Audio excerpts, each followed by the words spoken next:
Driveline R&D podcast, episode 30. This is Caravan, co-host, co-stock manager of baseball analytics, drinking a trendy seltzer. Aha. You can miss me with that LaCroix shit. It's the real stuff. Wow. And keep it rolling on intros, Lindley. It's a really intense Lindley R&D engineer, Driveline baseball, drinking some Zoka coffee, the organic Tattoosh blend. Just got it at the store yesterday. Kind of balled out on coffee this time. And I'm Anthony Brady, primary host of the Driveline R&D Research and Drinks podcast, drinking hot raspberry herbal tea without the raspberry. So it's just, or the tea. It's just hot water, courtesy of Caravan, actually. So. And our guest, Denton Sagerman. Wow, Sagerman? Sagerman? It's Sagerman, but. Oh, Sagerman. We tried telling Lindley, man. Don't worry about that. We tried telling him, but he didn't believe us. So it's a heart. Who's so the soft lead G. host here? It's a soft Who's the lead G? host here? Like Sagerman. Denton Okay. Sagerman. Yeah. There we go. Director of Baseball Operations and Player Development at Indiana University. Homie of Driveline. Former computational fluid dynamicist. Whoa. But now in the baseball industry. Ooh. Jeez. So, glad to have you on, dude. Thanks for coming on. Yep. Drinking the Arnold Palmer right here. Let's the go. Half and half right there. Respect. Haven't even opened it yet. So. Dude, because we were going to do a chug race. So, if you're trying to go Arnold Palmer, I can run a gas station. We can just dome one to the head. Yeah, we talked a big game last episode. Yeah, well, I got the tall boy, so I might need to work on it a little bit first. I will not be chugging my hot mug of water. But what's up, dude? Are you in Bloomington right now, or where are you taking this out of? I am. Yep, out of my office. Just rolling, man. Getting back to practice. Pretty and everything. swaggy office. Pretty. Yeah. Yeah, it's not too bad. Not too bad. Place. Got the backlit Indiana. So Kind of like Caravans, nice. actually. Pretty similar. You know. I got my closet backlit. Aesthetics. That's nice, man. Only the best for you, I'm sure. Yeah. Do you want to talk a little bit about your background? Even though Lindley did such a good job in half dozen words, but yeah, like kind of your background and how you became director of baseball operations at Indiana and where that path's taken you. Yeah, so it's definitely an interesting route. So started pitch at the University of Dayton. Was an aerospace engineering major. Kind of an underwhelming career. Nothing of to note. Just constantly injured. Never really got it clicking. I thought there was a better way to just apply player development or whatever it was. So worked through engineering, kept that kind of mindset. Worked at Wright-Patterson Air Force Base after that as an aero engineer, getting my my master's in aerospace engineering. Coached baseball throughout high school and youth levels, and just didn't really know where I fit in the baseball world. Knew I wanted to get back into it. Wanted to apply some of my my engineering abilities to the baseball level, and that's when I got, I thought I needed another degree to do that. Kind of got caught up in, I need to get a degree in baseball or in sports in general. So got a master's in sports and athletic administration as well. And through that, had to get an internship. Decided to do it with Jeff Mercer at Wright State. Did some operations, did some analytics with them. And that kind of got me into the baseball world. That's where I, got introduced to Driveline. Followed it pretty much ever since. Attended some clinics, the original OG in Goshen, Indiana with the Chargers. I used to hit up those quite a bit. Just constantly trying to find ways to apply that analytic type of thinking to baseball. And finally got to do so at Wright State, and then, worked there for about a year. Made some good progress on a lot of stuff. And once Coach Mercer got the job here, he brought me over, and kind of more so now on the player development side and as well as operations. But that's kind of the background. And how long have you been in Indiana? 2 years. Yep. So this is going into our third year this year. And dude, how much easier was that master's compared to that bachelor's, dude? Aerospace engineering sounds so much harder than a sports management or whatever it was. Well, yeah. So my undergrad was in that, and then I got a master's in aerospace engineering as well, and then went down to the sports and athletic administration. So, again, kind of one of the faulties of thinking that you need a degree to do something in sports. So, did you say you were doing your master's while you were practicing engineer too? Yeah. Yep. So that was kind of like paid grad work through Wright-Pat Air Force Base. So, just working in, the wind tunnel and on the computational side as well. That's awesome. Yeah. What's that like work? Like your typical work day, work life at the Air Force Base, how much different is that from your day to day at Indiana working with the baseball team? It's crazy. I mean, whenever you're passionate about something, I think you work harder on it. And it's not like I wasn't passionate with engineering, but that was kind of your typical 8 to 5, all behind a computer type of work. And it's like now it's not uncommon to work 7 to 7 to whatever, and it's like it flies by. So it might be like more hours, but it's definitely way, way better work and something I can really apply kind of the stuff I learned in engineering, but just apply it to baseball now. So I think I was on the right track in terms of like skills I was trying the game, but just wasn't directed in the right field. You said you were behind the computer a lot at your previous spot. Is that, Are you like with the players a lot at your current role? Or is it like how much of that is kind of administrative and like analytics stuff, and how much of it's like working with the actual players and coaches? Yeah, so I try to get like all the operation stuff done before like noon every day. So whenever I have to get in, I get all the operation stuff done before noon, and then after that is all player development focused. So out in the field, in the bullpens, and then kind of after practices where I do, whether it's the data analytics stuff, reviewing video, reviewing edge video, whatever it is. But that's kind of that after practice. But yeah, I'm out in the field every day with the guys, just kind of making that transition. What was I'm sorry, I don't know if you mentioned it. Actually, first, I mean, good to meet you. I've never met. Yeah, I don't think we've ever really talked before. I got your follow like an hour ago, so I was pretty clutch. Yeah, so which is pretty crazy because I'm on like a Twitter hiatus for the last few months. I literally logged in just to get a screenshot of your Twitter account for the welcome back, screen. man. So, yeah. You're my first follow in like 2 months. So, and you don't have your followers to followers to whatever, how many you follow is pretty pretty low. Pretty dialed. So that's pretty good. I'm pretty honored. Viral. Watch for it, dude. Brady's gonna unfollow you. What's up, bro? I can't hear you, man. You got why are you sounding so quiet, man? Actually, though. Okay, man. What are you saying? Last time to Anthony. Caravan's gone quiet, but anyways, it's good to meet you. I'm sorry, did you say earlier what is like your playing background? So I played at the University of Dayton, pitched there for 3 years. Just I kind of left it at underwhelming career. Gotcha. Learned a lot throughout the way, and it influences me a lot now in my player development role. But kind of one side note is I think we lost 28-12 in our regional.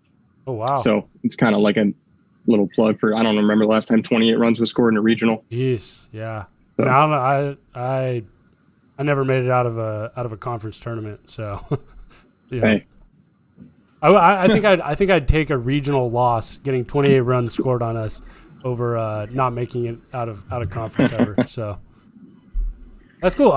So I think that I don't know if that is normal for for someone in your role to always be with the players. Would you say that's pretty? I don't know if you've talked to other like people in the space industry who kind of work a college athletics ops, analyst type role. And I that's great to hear you say that you spend a lot of time out on the field, out with the players. I think that's like a huge piece.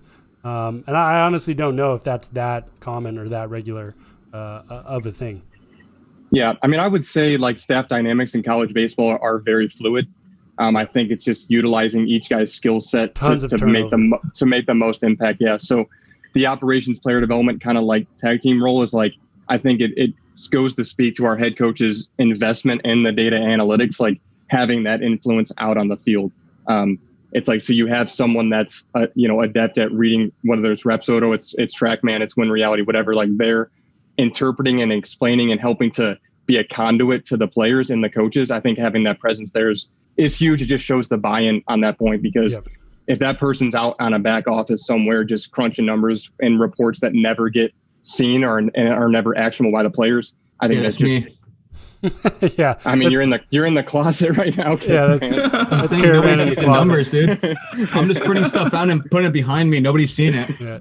We actually don't even ever open that door. Caravan just slips documents underneath the door, and I run upstairs and grab them. And I just Brady gives me a key as well. Yeah, exactly. That's how it works. Yeah, that's cool. That makes sense, though.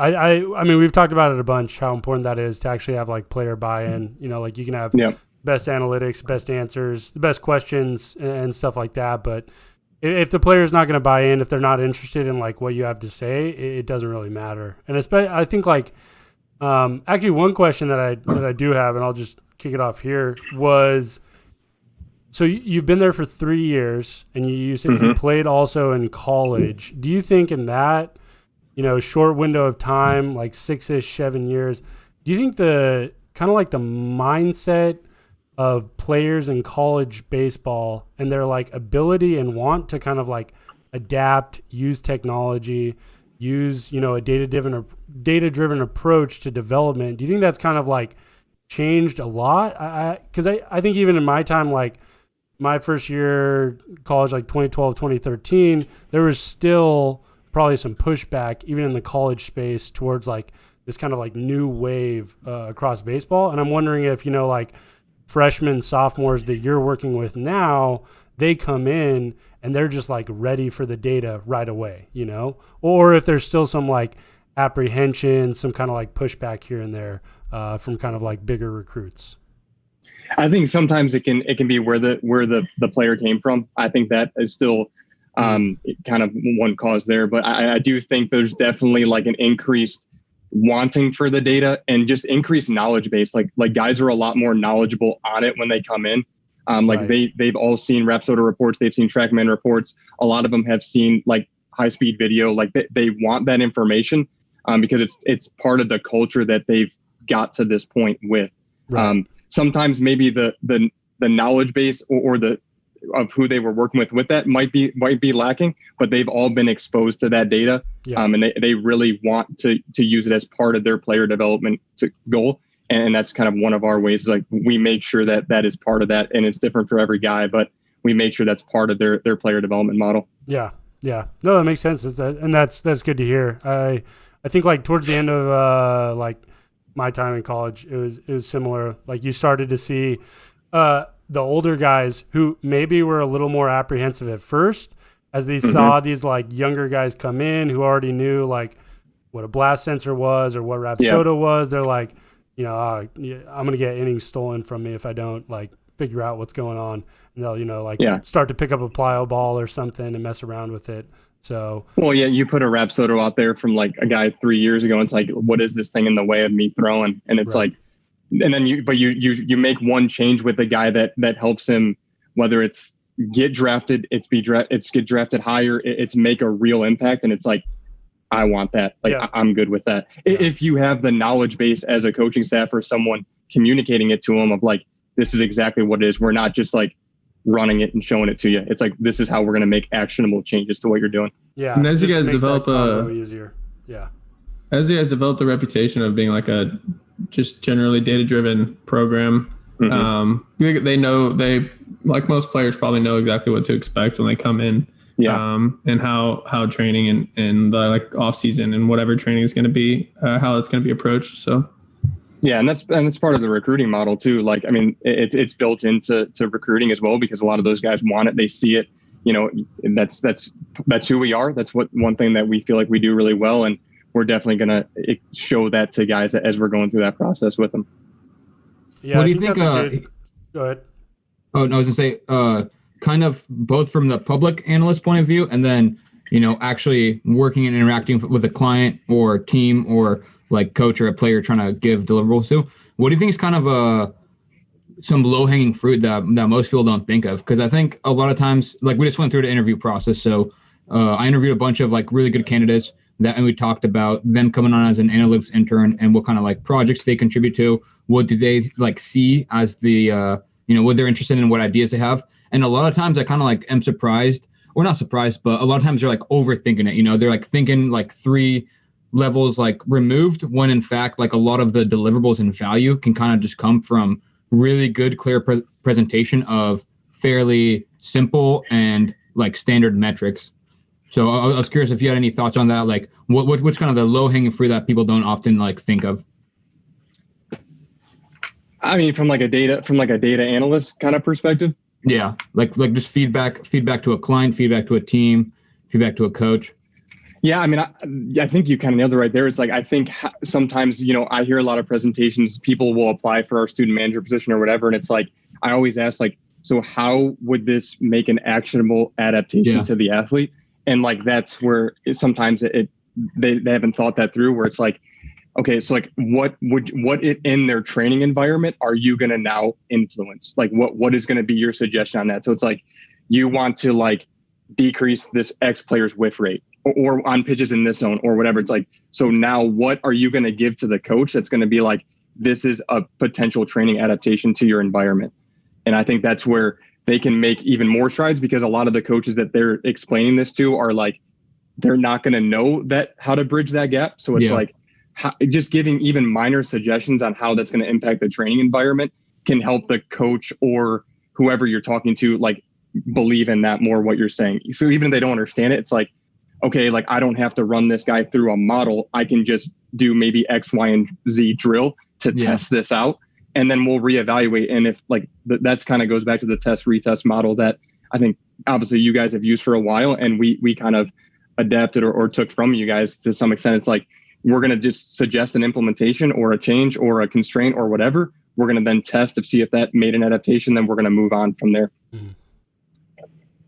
Yeah, that makes a lot of sense. And I guess, I kind of like set you up for that answer almost. I was going to say in that kind of loop, have there been like what kind of happens if a player has a completely off idea of what like his metrics say? You know what I mean? Because like sometimes we deal with cases where like maybe someone throws hard or has always like relied on his fastball, and then like our models or our outputs say like, oh, the fastball is actually not that good, or your slider's really good when they thought it was like a junk pitch they threw like 2% of the time. Like do you get that a lot? And if you do, what are like general, I mean, I'm obviously not trying to delve here for your secret sauce. Like, bro, tell me how you get players to change their metrics. But I'm just curious from like someone who's like right there in the trenches and might face that kind of situation, how you go about it or what goes through your mind.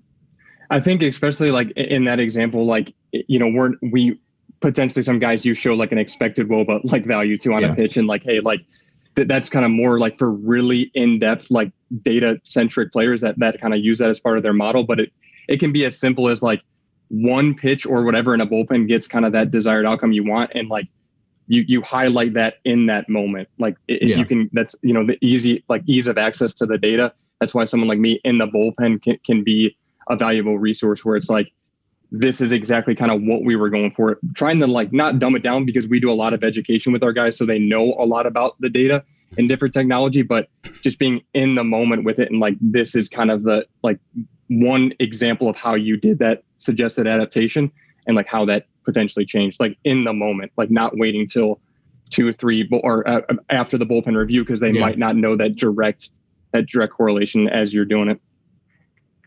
Is there a tracking technology that you guys wish you had, they don't currently have, or you guys kind of set on how are you guys set on technology wise? I mean, we have access to obviously a lot. We have Rapsodo, TrackMan in our stadium, Win Reality, Hit Tracks, Blast Motion. We have almost all the technologies available. I think the mobile TrackMan with some of the potential like Edgertronic like compatibility is going to be huge for us. I've heard that's kind of down the pipeline a little bit, but I think that would be huge. We just started playing around with that, by the way. We just started playing around with that. That's what I was talking with Bill, I think maybe yesterday or 2 days ago, maybe. And he was kind of saying that's down the pipeline. So I would say that's kind of the one that we'll probably jump on as soon as we can. But yeah, I mean, other than that, we're pretty set with technology. And I think we're in a good place where like, my big thing is like, we're making it actionable. Like all of the stuff we use, like none of the data is like going to the back end closet somewhere and sitting. Like we're if we use it, we're going to make sure it's actionable for our guys. So. So I was going to say one quick thing. I mean, not that most viewers would be aware of this, but one of the earliest kind of analytics tools we pushed out, pitch charts, which we pushed out in February, I think, and then we were like kind of ramping up to do a larger release in March. And we technically the day of the release was slated for when the college season shut down. So I think it goes down in the books as one of the worst timed releases of all time.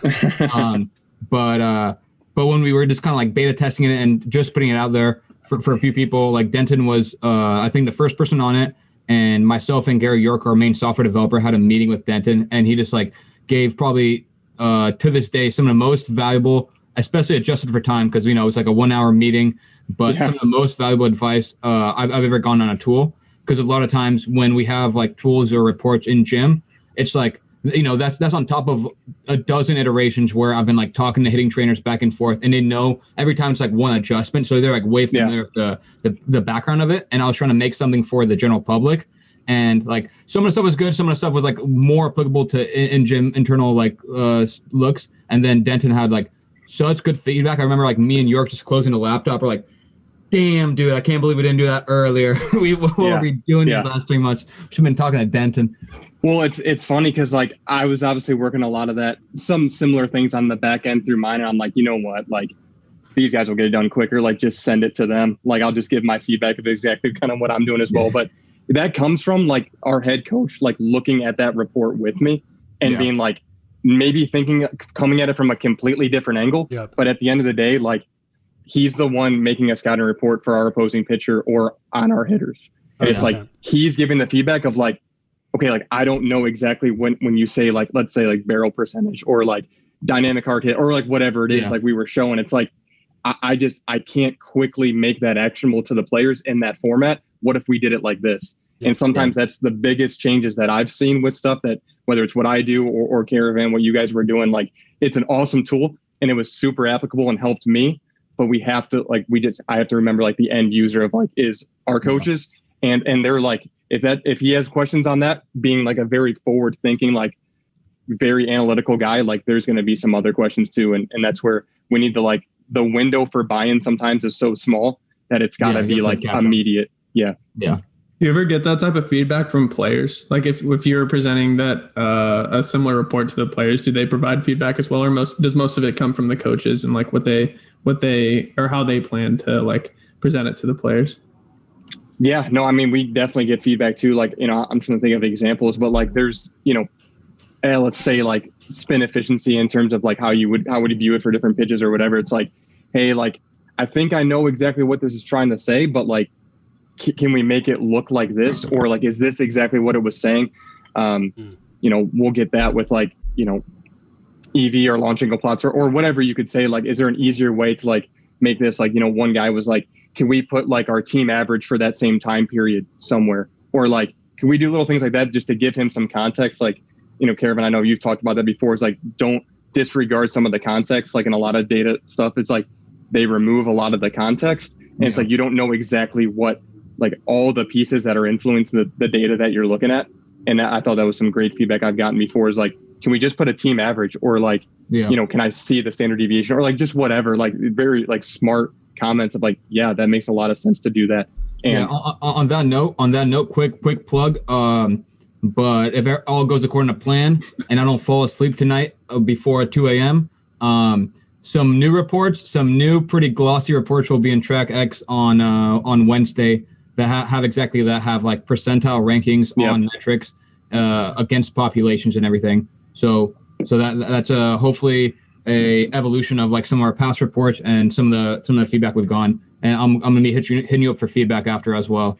But and our guys have also given feedback like, can I see like pro comps like to that level of those certain metrics? Like that's been huge for them. It's like, we preach like professional development, and that's where the goal is. It's like, so I want to see like my slider like metrics in comparison to like a similar slot righty like that's having success in pro ball. So I've always thought like little comments like that are huge too. Nice. You mentioned that you were like setting up the student manager interviews and things. Are you the main person, like the main interface with the student managers, or how does that process look? Because we've talked about in the past about how there's like certain programs and universities that are really good for like people trying to get into baseball, and I was kind of curious how you kind of use like, or how you guys take advantage of people who want to help out get into baseball, like how you use that extra manpower. Because I know they were there when we were visiting. Kind of hanging around and helping out here and there. So yeah, we kind of split it to like, we have an on-field group that are more focused on like, they want to coach one day, they want to be in operations, they want to be like more of an on-field kind of role. And then we have like the data analysts on the other side that are kind of, they want to be, working in MLB front office. They want to be just a data analyst, or maybe not even within baseball, just within sports. Or, we have a great university, like it's one of the best business and analytics schools in the country. So we get a lot of pull from there, but just, so we have like a remote manager program. So before they kind of get into being like a full-time manager with us, they kind of complete a curriculum that's in this remote manager program. It just gives them access to TrackMan, Repsodo data, just different data sets, different like presentations, kind of like almost like a class-based kind of thing. So that when they come in, they're just more able to make an immediate impact. And, they have access beforehand to all these different types of technologies. So they can ask meaningful questions. There's not kind of that time period where it's like, I don't know exactly all this stuff.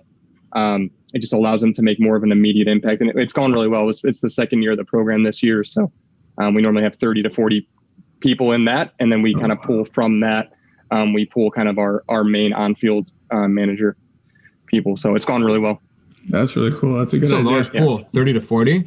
It just allows for more people to have their impact on the program. And like, we can't have 25 people sometimes at the field, but if I can get as many people resources to, whether it's like different technology or data used in the baseball industry, like, I mean, there might be someone that's a senior and it's like, we just don't have like the room right now, but we'll give you access to all this data, all these presentations, and maybe you can work in the field. Like maybe you can go, you can just do different things. And a lot of our current guys that are on field, they take advantage of those resources. So, just trying to, that's one thing that was missing kind of when I was going through it, was like, it was hard to like get access to some of that data, or to even just have an idea of like a roadmap of where to go, which we follow a very similar, like our player development system. And then, that applies to our managers as well.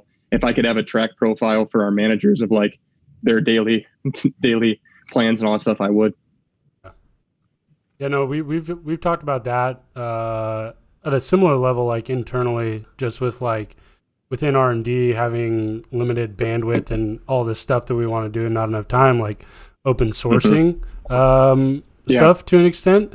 And I think it's something that we've talked about more and more as of late that I'm like very intrigued in. It's also like in a similar vein, like the main reason why I'm really excited with getting Pitch AI out there, just another like very accessible tool so that people can just start like open source, just creating their own like data sets, testing their own things, getting insights, that kind of thing. Like it's very likely there are people out there that are going to learn things that we didn't know about pitching biomechanics, whatever, cues, implements, all that from just using Pitch AI that we probably wouldn't have been able to uncover ourselves. So absolutely. Yeah. I mean, for sure. The more people working with that data, like, it not only helps them, but I've gotten some good feedback on stuff that I haven't seen or looked into before from, someone I've never met, like they're only remotely. And it's like, it just helps with a resume. Like in my opinion, like I wouldn't be where I'm at if I didn't like own independent projects and work on things and fail a ton. And then just kind of like, okay, I failed, like, go like pivot and just go full steam at something else. So it allows them to work through that process of like failing and like pivoting, like going full steam at something. Like, I just think it aids in that process. 100%. Yeah. And it's something I was gonna say, it's like something I totally agree on, and we all like say it quite a bit, I feel like, at Driveline, and just like other people say it a bit as well, like independent projects, show us what you've done with like the data you have. And I feel honestly like it's like so much, I repeat it so much that I like forget how much I like believe in it too. Just the other day I was on an interview with someone, and I kind of like the biggest drawback was just like not enough experience or initiative.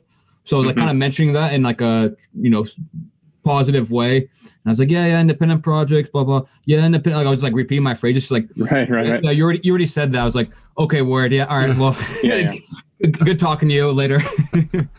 Yeah, well, like it's so hard to get in the coaching field, and to get in the coaching field, you need to have like recruiting experience. It's like there's only so many guys that can recruit, so it's like I just didn't want that to be a limitation for any of these managers, where it's like, here's like the data, here's Rapsodo, HitTrax, Win Reality, TrackMan, like you build your models and see what you can do. Like fail quick, and just keep pivoting and doing.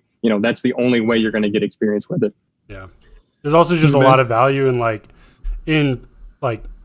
in failure, just like seeing something through to the end, like getting a project like all the way through to its completion, even if it is like a loss. It's like I think that amount of rigor alone is really important. Yeah, and it's like with coding, I'm sure Caravan will talk about that maybe at some point a little bit, but it's like some of these managers, they haven't ever opened R or worked in R, but it's like by the end of it, I want you to show me like this plotted. Like I just want you to get the data set in there and then get this plotted. And like sometimes that's, for someone that hasn't coded ever before, it's like we have videos and tutorials and all that, but it's like that can be a daunting process. But it's like once they get there, how much can they do? They have the data in there. They can do so many different things that they didn't know they could do before. And it's like that's when you see the wheel turn. It's like they'll come up with stuff that's like I didn't see that. Like, hey, check out this guy's like horizontal movement on this pitch during this game like a year and a half ago. It's like that's pretty cool. Like we'll see if we can actually make that. And then you show them that it made an impact in your whatever you're doing on field, like coaching these guys. And it's like, that's pretty cool. I made an impact. Like I saw that. So Denton, do you code? Do you code at all? Yeah. In engineering was mainly MATLAB back in the day. Okay. But yeah, now R, I'm good, not great. We have a really good data analyst that I work with. I kind of know what I'd like to see and how I would like it to look. I can hold my own in R, but I'm not like an expert. But I can tweak things enough to like get things to look the way I want. But I'm definitely not like a coder anymore. I used to be, but more so in MATLAB. But yeah, for sure. That's awesome. I think, yeah. Honestly, I think pretty similar coding trajectories for Lindley and I. I know MATLAB was the first language I used. Yeah, wrote in for biomechanics in grad school, and then from there, actually, straight to R, which Caravan and Google more or less taught me, and then Python, which Google taught me at first, and then Caravan corrected me a lot. Well, I think Caravan also led me astray in some instances. What do you mean, bro? Which line of code? Honestly, I'm still convinced that there was a time where I started to get Python pretty quick, and Caravan sabotaged me because he felt threatened. This guy's getting too good. It was in like, Thailand, dude. Caravan, he kept showing me all these like bad coding practices with like he kept telling me to never save anything, don't push things, don't commit, all this stuff. just to like do it. And then, later I found out those were very bad coding practices. Denton, it's actually unbelievable because Anthony's super thorough in a lot of stuff. And then when we had our desks next to each other, he'd be like, hey, can you help me out? And I'd look over and he'd have like a 3,000 line like code script, like something I'd given him and he was making some adjustments to. And it was like whatever, like untitled one .r, and next to it like untitled .r, untitled 2. I was like, are you serious, man? Are you pranking me right now? You're really not going to save any of those? Yeah. You realize how often RStudio crashes. Do you realize how often RStudio crashes? It had never crashed for me, and I never saved anything. I just kept like writing and testing, and then like, because we would work so late, and I would just like close my laptop and then come back the next day and open it, and it would just be there. And then there was finally one day where it crashed and I lost everything, and then ever since then I think I hit Control S like impulsively every 10 seconds. I'm just like... Dude, we got to cut this out. We got to cut this out of the interview. We're going to lose all credibility as data-driven once we realize nobody in the R&D department saves anything. Yeah, it's true, though. It's true. Big data at its finest right there. Yep. Oh, yeah. Big data, big L takers. Anthony, I do the same thing when editing motion capture data. I'll like make a bunch of like whatever interpolations, like fixing occluded markers, and then it'll crash like after a bunch of steps. We're just like, God damn it. That took me like 15 minutes. Yeah. Yeah. And I get back on and then I just like save after every like gap fill for like 5 gap fills. And then it decreases again until it crashes again. And then I'm like, all right, saving every gap fill again. Yo, we got to cut this out. We got to cut this out as the most boring part of it. We'll send this to the corporate account. Just a 2-minute video of us talking about saving files. These are all just like really damning like Driveline stories. Like Denton, do you usually travel with the team? Yeah. So I handle all, like with the operations side, like handle all the travel and all that kind of stuff. That's kind of under the operations role. Yep. Oh, nice. Okay. Random question, but I was thinking because you kept mentioning operations, and for myself now that I'm like even just like the hiring process and like a bunch of other stuff, like that logistics stuff can really take a toll, dude. I'm like, even like we're having like a couple Twitter DMs from people outside of the company, obviously internal communications, then like, candidate emails and everything. I am personally so bad. And I think I told you this over DM as well. I am so like, I'll write together a list of like people I'm meaning to get back to, like on a sticky note for the day. And then I look at it at like 2 a.m. I'm like, I don't want to blow these people up at 2 a.m. I'm just going to wait until the next day and then I just forget again. How's kind of handling all the logistics and operations go for you? I mean, it's definitely like a bear. Like that's kind of the main, obviously one of the main pillars of like kind of my job. So, I mean, it's handling all the travel, all the equipment orders, all the like food, hotels, flights, all that kind of stuff. Being kind of the main compliance liaison. There's a lot of compliance stuff with the NCAA. Being like a resource to the student athletes for kind of anything they need as well. So yeah, it's definitely a bear. It's tough to get like 50 people all coordinated to the same place and on the same schedule. But it's a blast. It's fun. And how large is like sort of like the whole like front office, so to speak, for Indiana? I mean, in front office in terms of that, I mean, we have like a compliance liaison, we have like a sports administrator, we have an equipment manager, but you're just kind of getting all those people together and kind of organizing everything in terms of how they interact with the team. Like how many people's projects do you think you're directly or indirectly, so to speak, in charge of? I mean, if you talk about like travel, compliance, nutrition, like all of those different ones, I would say there's like 8 different departments that like you're the main sports specific contact for. So it's like, academics, stuff like that. So yeah, there's some different kind of, you just got to stay systematic and organized for sure. Those are the things you just crush in the morning. Those are the things that I get done before noon so I can crush like Edger video and stuff after that. So. Oh yeah, there you go, Caravan. Just crush it all before noon. And I gotta reverse my order. Crush it before noon the day before. Just get that done by 4 a.m. the night before. I could be there you go. That could be our new plan. There you go. I guess I don't know if you guys have it fully formed, but what are like the largest, or are there any large analytic shifts that you're looking to implement in like a COVID or slightly post-COVID training world? I mean, there's obviously some project that we've been, put on the back burner a little bit that are kind of came to light since all that. I mean, I think just finding different KPIs for performance, just kind of trying to identify those earlier on. We have slightly expanded rosters, so that's more important than ever to just like narrow down of like what we think those KPIs are. And like, if we can't train them, then we need to like recruit those type of things. Like that's kind of where we're at. So just finding out those. I've done some stuff on the recruiting side, like how do we actually evaluate our recruiting process from an analytical perspective is like, can we like take those KPIs and then backtrack to determine like value of scholarship, things like that.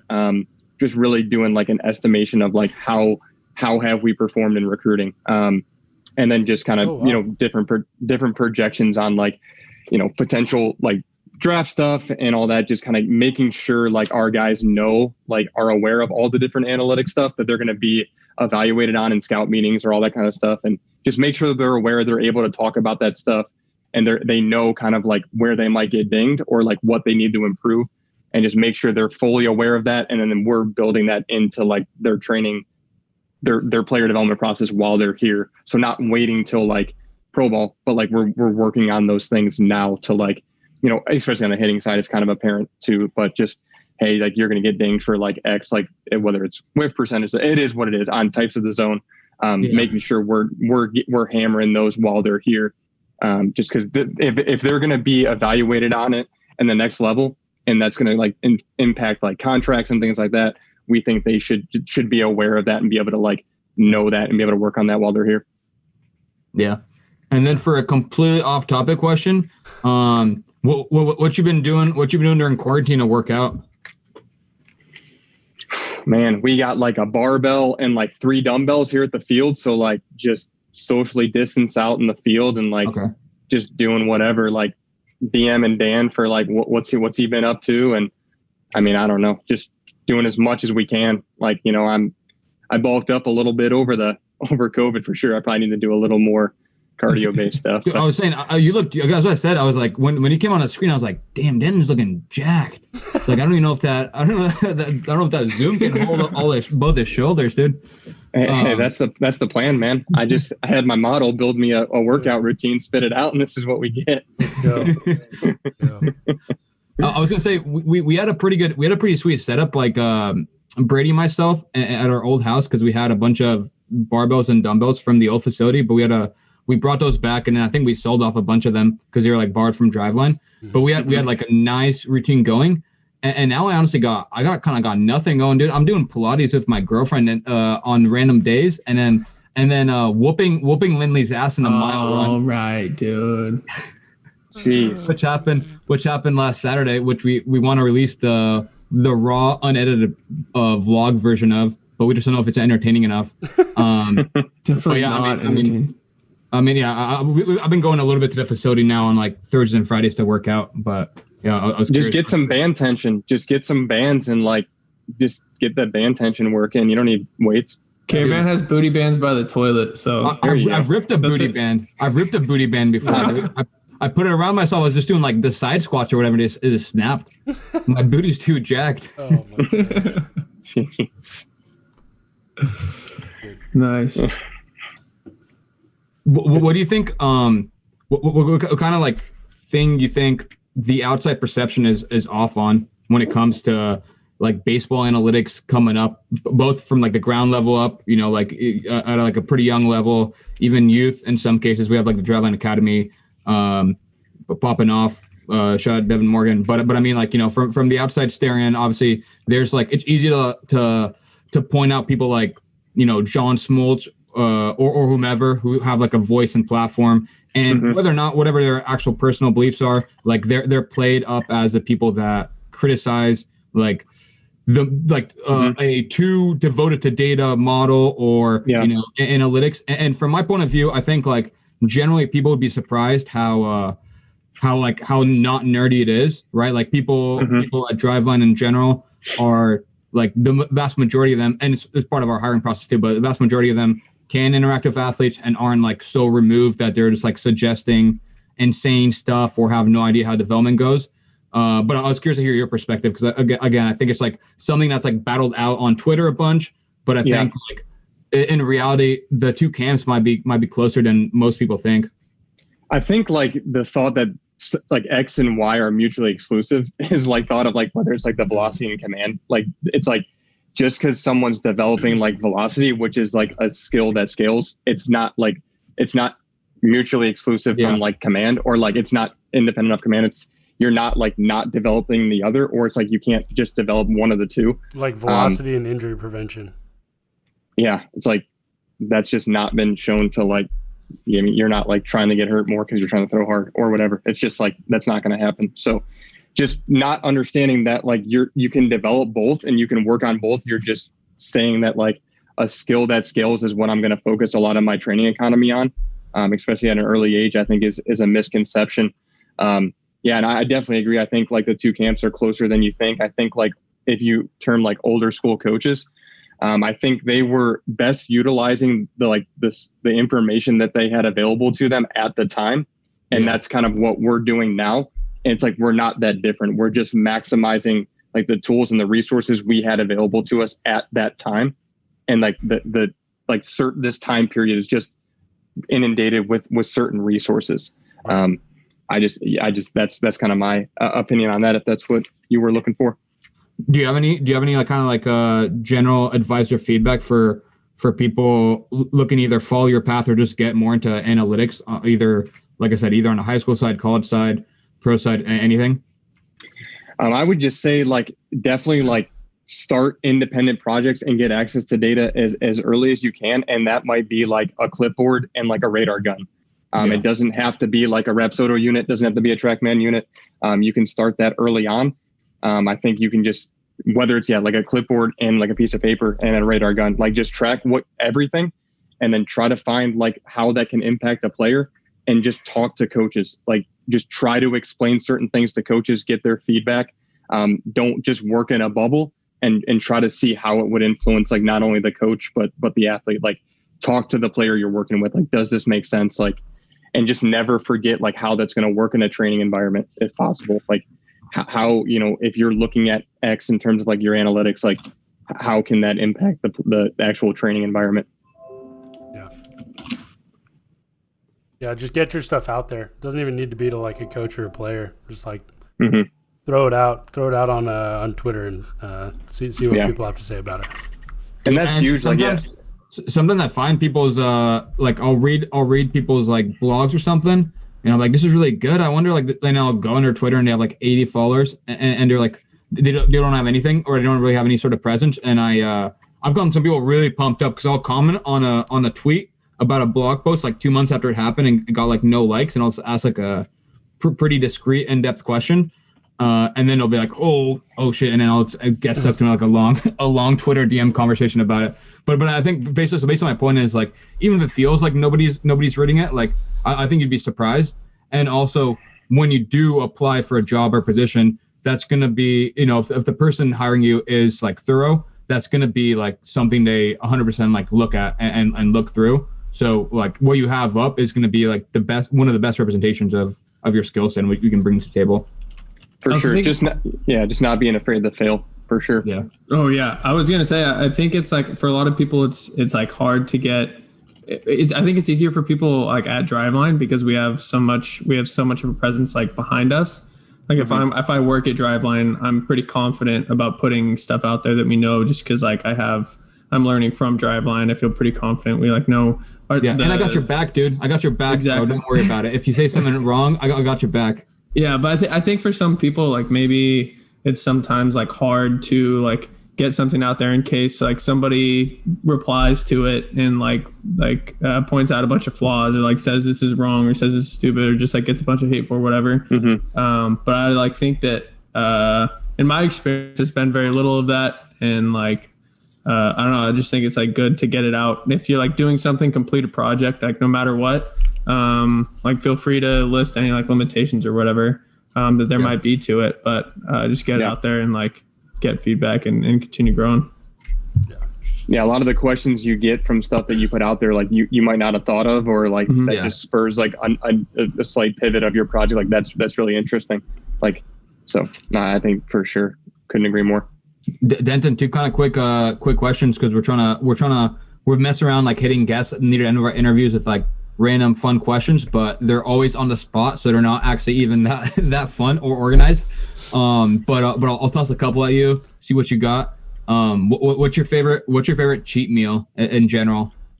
Oh man. Because I asked Rachel Balkovic this, and if you know Rachel, you know she loves cheat meals, so she was having a hard time deciding between like pizza, right? McDonald's, Burger King's, pizza, cheesecake. Yeah.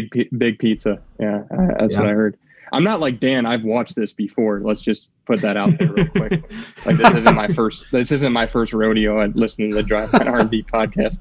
No, I mean, is Chipotle a cheat meal? Like, I mean, it's just a lot of calories. Like that's definitely my go-to. Depends how you set it up. What's your Chipotle go-to? And I want to hear some reasons behind. I want to hear why you didn't take the hot sauce or you went like I want to hear some intuition.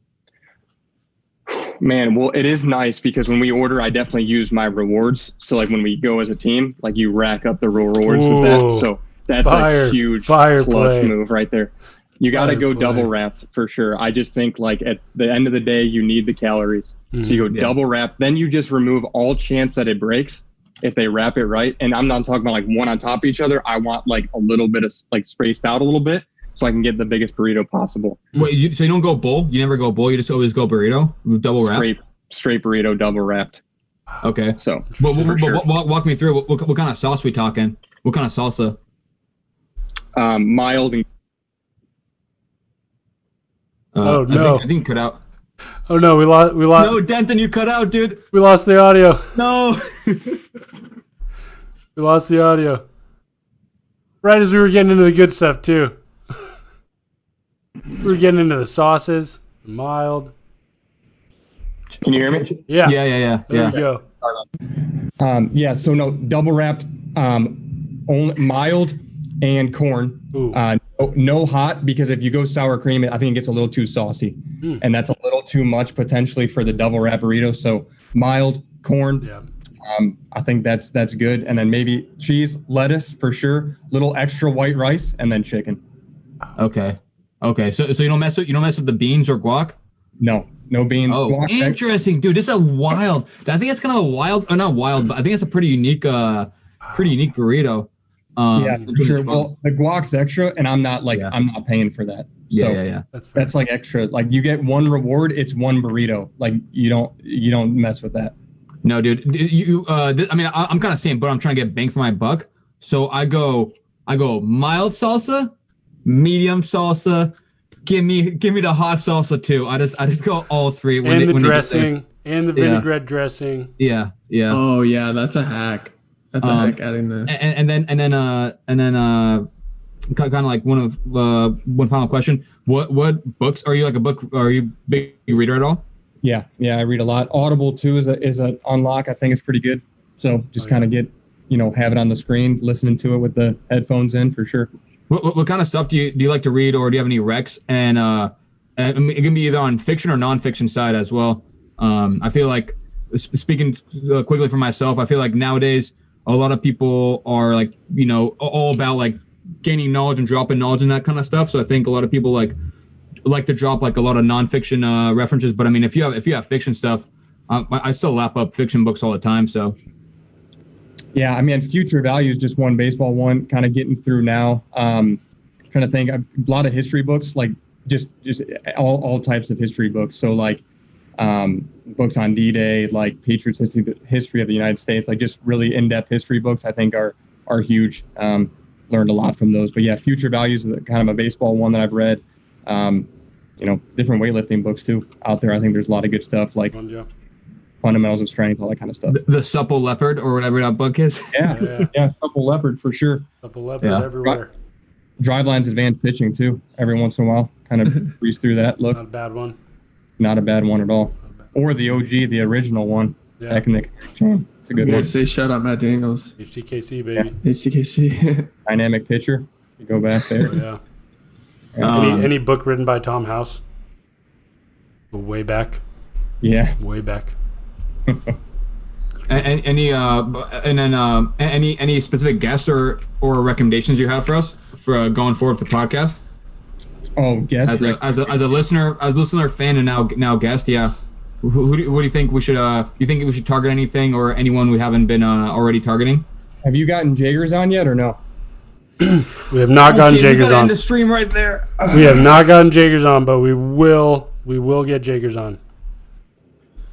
He'll be he'll definitely be in the mix. We'll get him. Yeah. He's kind of busy with this whole Reds MLB season thing. Kind of a big deal, so we'll get him on though. Yeah. Maybe get like a trainer. That'd be kind of cool, like a floor trainer. Yeah. Okay. Probably like one of the boring ones though, like maybe like Carter Caps. That's like what I was gonna say. Yeah. like one that's like not that exciting, doesn't really have that cool of a background. Doesn't put any videos on Twitter of like throwing shed. Yeah. No. Yeah, we could probably find a boring one like Carter and bring him on. Yeah. Let's bring someone out of the closet.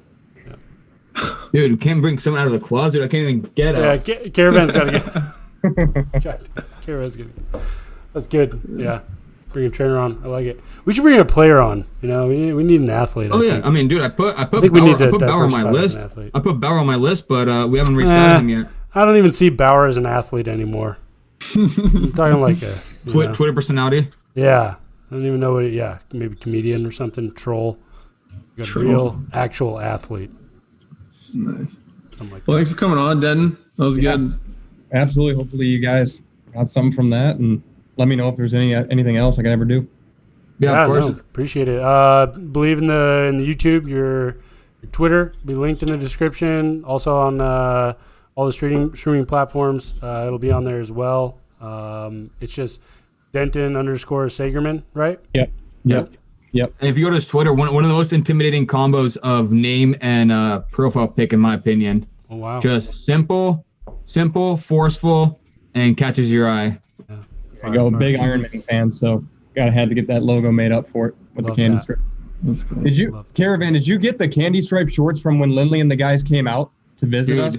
No, I just forgot about that until I remembered you're going to be on today. I still haven't gone that. You think Gordo's hiding it from me? It's Gordo. They were given to Tosh requested them, and they were given to someone. So either Lindley snagged them. They exist somewhere. I'm pretty Lindley, sure. stand up, dude. What are you wearing right now, man? I know you got him on. Repping. No, I'm pretty sure I got him. Maybe it wasn't me, but I remember bringing the bag in with IU stuff, and I'm almost positive I put it by your desk, bro.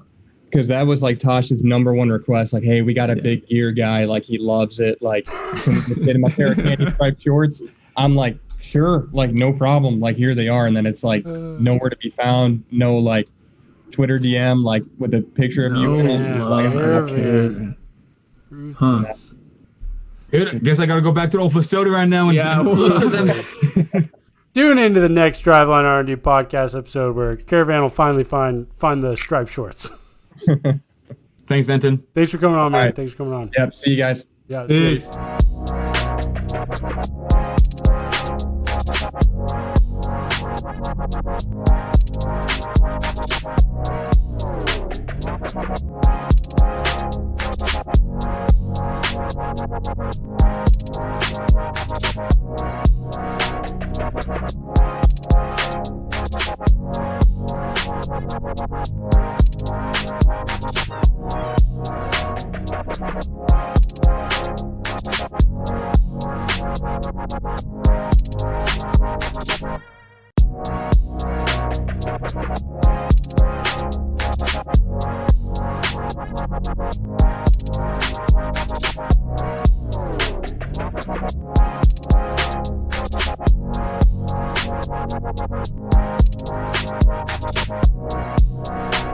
be right back.